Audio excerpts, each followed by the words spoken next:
Welcome back to my channel. My name is Chawanne Burns. Please click that like button and that subscribe button. Today I am going to show you how you could fill out the EIDL loan program to get $1,000 of grant money, and also to be able to apply for a loan if you need it for the economic injury disaster loan program. You can have this grant money in your account in about 2 to 3 days. Let's go to our web browser and type in sba.gov/disaster.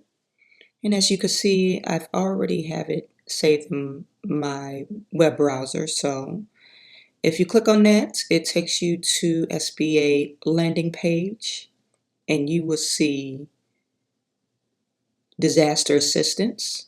Click on apply for a disaster, and now accepting applications, and then click on apply here where it says COVID-19. Now the first page is asking you what type of business you own. In this video, I am doing solely for independent contractors or self-employed. So that will be the third selection. And review is basically asking you about eligibility requirements, things of that nature. So once you press continue, it takes you to your business information page. If you watched my last video on how to fill out your PPP application, I am using a fictitious name. Her name is Annie Paycheck. You will use your real name. So if you're a sole proprietor or independent contractor, your business legal name will be yourself, and your social security number is required. If you have an EIN number, put your EIN number in there. The next field is asking if you are a nonprofit or a franchise. And then it asks you your gross revenues and your cost of goods sold. Your gross revenues is the receipts or monies you collected from customers. And your cost of goods sold is what you had to pay to buy the product to sell at wholesale costs. Then it has rental properties, nonprofit, all this other stuff, compensation from the disaster. That's if this applies to you. If it doesn't apply to you, skip it. Then it asks your primary business address and your business phone number, your email address, the date the business was established, the date you held current ownership, and business activity is what type of business you own. Detailed of the business activity, they want you to be kind of specific. And then it asks the number of employees. If you are an independent contractor, more likely you have one employee, which is yourself.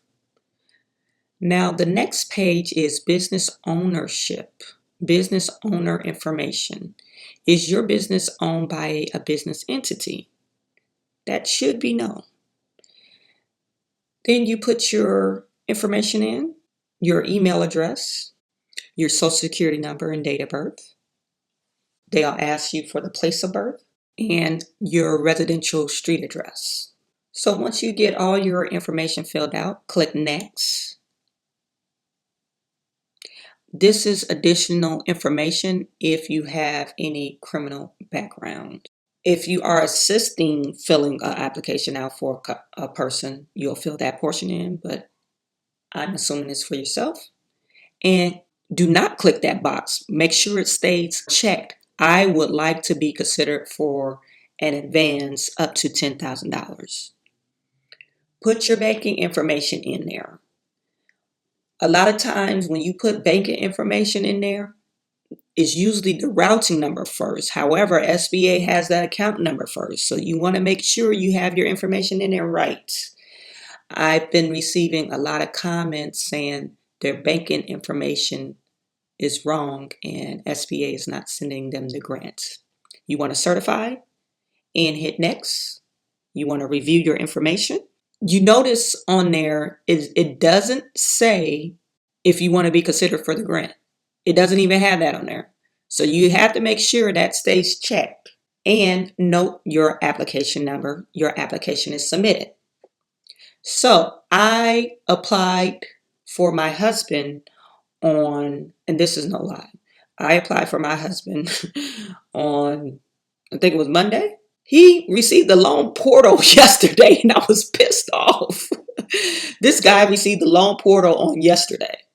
I created his account on yesterday evening. So it took them literally 24 hours for him to get the loan portal. However, they did not offer him the grant. So he's accepting the loan. We're going to see if they still give him the grant.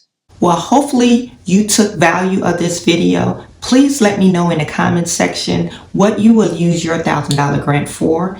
And if you are approved for a loan, will you accept that loan from the SBA? I am sending all my good to you and I will talk to you soon.